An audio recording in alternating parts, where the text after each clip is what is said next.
ಮೊನ್ನೆ ದಿನ ದೇಶದ ಹೆಮ್ಮೆಯ ಪ್ರಧಾನಮಂತ್ರಿ ನರೇಂದ್ರ ಮೋದಿಜಿಯವರು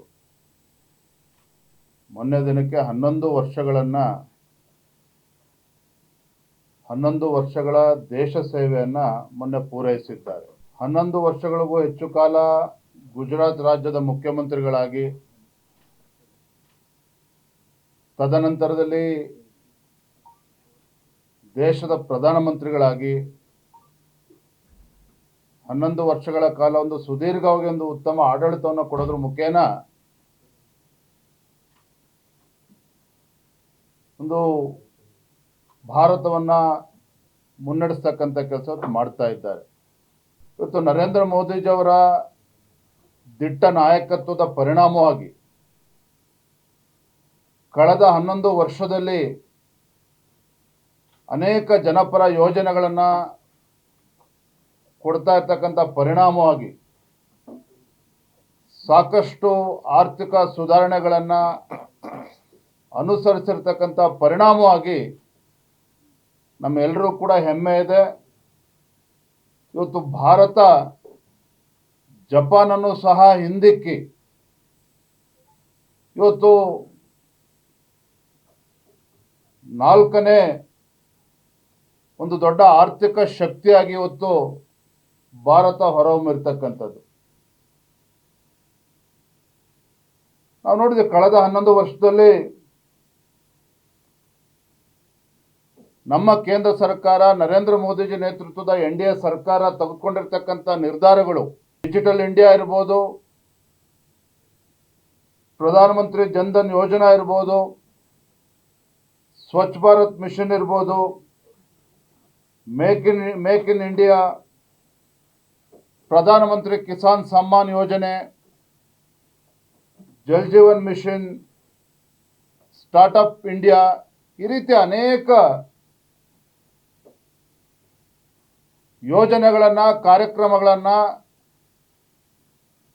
ನಿರಂತರವಾಗಿ ಈ ದೇಶಕ್ಕೆ ಕೊಡ್ತಾ ಇರ್ತಕ್ಕಂಥ ಪರಿಣಾಮವಾಗಿಯೇ ಇವತ್ತು ಭಾರತ ಒಂದು ದೊಡ್ಡ ಆರ್ಥಿಕ ಶಕ್ತಿಯಾಗಿ ಹೊರಹೊಮ್ಮಿರ್ತಕ್ಕಂಥದ್ದು. Because of the dynamic leadership and a visionary leadership under Prime Minister Narendra Modi ji, today India has emerged as the 4th largest economy. ಇದು ನಾವು ಪ್ರತಿಯೊಬ್ಬರು ಕೂಡ ಹೆಮ್ಮೆ ಪಡ್ತಕ್ಕಂಥ ಒಂದು ವಿಚಾರ. ಮತ್ತೆ ಕರ್ನಾಟಕ ರಾಜ್ಯಕ್ಕೂ ಸಹ ಅನೇಕ ಯೋಜನೆಗಳನ್ನು ಕೊಟ್ಟಿದ್ದಾರೆ, ಕಾರ್ಯಕ್ರಮಗಳನ್ನ ಕೊಟ್ಟಿದ್ದಾರೆ, ಹಣಕಾಸಿನ ಸಹಾಯವನ್ನು ನೀಡಿದ್ದಾರೆ. ಕೇಂದ್ರದಲ್ಲಿ ನರೇಂದ್ರ ಮೋದಿಜಿ ನೇತೃತ್ವದ ಸರ್ಕಾರ ಬಂದ ನಂತರದಲ್ಲಿ 2014ರಿಂದ ಈಚೆಗೆ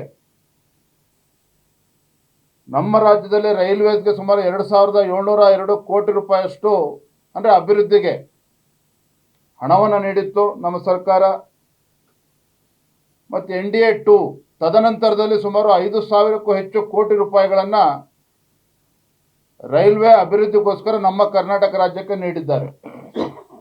ರೈಲ್ವೆ ಎಲೆಕ್ಟ್ರಿಫಿಕೇಶನ್ ಇರ್ಬೋದು,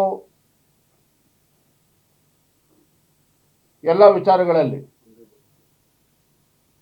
ನಮ್ಮ ರಾಜ್ಯಕ್ಕೆ 10 ವಂದೇ ಭಾರತ್ ಎಕ್ಸ್ಪ್ರೆಸ್ ಟ್ರೈನ್ಗಳನ್ನು ಕೂಡ ನಮ್ಮ ರಾಜ್ಯಕ್ಕೆ